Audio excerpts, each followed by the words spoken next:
is Xenu. I'm going to tell you a story. Are you sitting comfortably? Right, then I'll begin. Once upon a time, 75 million years ago to be more precise, there was an alien galactic ruler named Xenu. Xenu was in charge of all the planets in this part of the galaxy, including our own planet Earth, except in those days it was called TGX.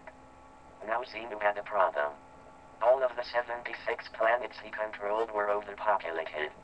Each planet had on average 178 billion people. He wanted to get rid of all the overpopulation, so he had a plan. Xenu took over complete control with the help of renegades to defeat the good people and the loyal officers. Then with the help of psychiatrists he called in billions of people for income tax inspections, where they were instead given injections of alcohol and glycol mixed to paralyze them. Then they were put into space planes that looked exactly like DC-8s, except they had rocket motors instead of propellers. These DC-8 space planes then flew to planet Earth, where the paralyzed people were stacked around the bases of volcanoes in their hundreds of billions. When they had finished stacking them around, then H-bombs were lowered into the volcanoes. Xenu then detonated all the H-bombs at the same time and everyone was killed. The story doesn't end there though. Since everyone has a soul, called a Thetan in this story, then you have to trick souls into not coming back again.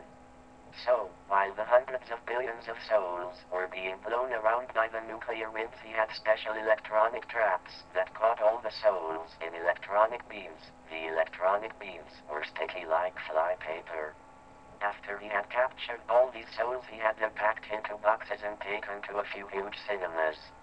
There all the souls had to spend days watching special motion pictures that told them what life should be like and many confusing things. In this film they were shown false pictures and told they were God, the devil and Christ. In the story this process is called implanting.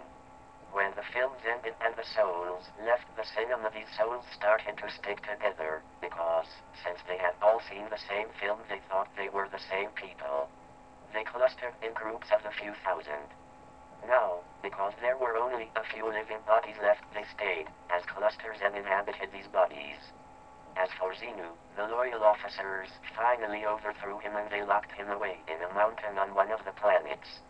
He is kept in by a force field powered by an eternal battery, and Xenu is still alive today. That is the end of the story. And so today everyone is full of these clusters of souls called body Thetans. And if we are to be a free soul, then we have to remove all these body Thetans and pay lots of money to do so.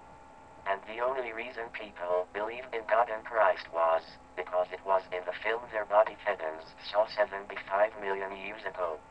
Well, what did you think of that story? What? You thought it was a stupid story? Well, so do we. However, this story is the core belief in the religion known as Scientology. If people knew about this story, then most people would never get involved in it. This story is told to you when you reach one of their secret levels called II. After that you are supposed to telepathically communicate with these body Thetans to make them go away. You have to pay a lot of money to get to this level and do this, or you have to work very hard for the organization on extremely low pay for many years. We are telling you this story as a warning. If you become involved with Scientology, then we would like you to do so with your eyes open and fully aware of the sort of material it contains. Most of the Scientologists who work in their Dianetics centers and so-called churches of Scientology do not know this story, since they are not allowed to hear it until they reach the secret upper levels of Scientology. It may take them many years before they reach this level, if they ever do. The ones who do know it are forced to keep it a secret and not tell it to those people who are joining Scientology. There you go. That's Scientology in a nutshell. Now you know their big secret. Have a good day. Bye-bye.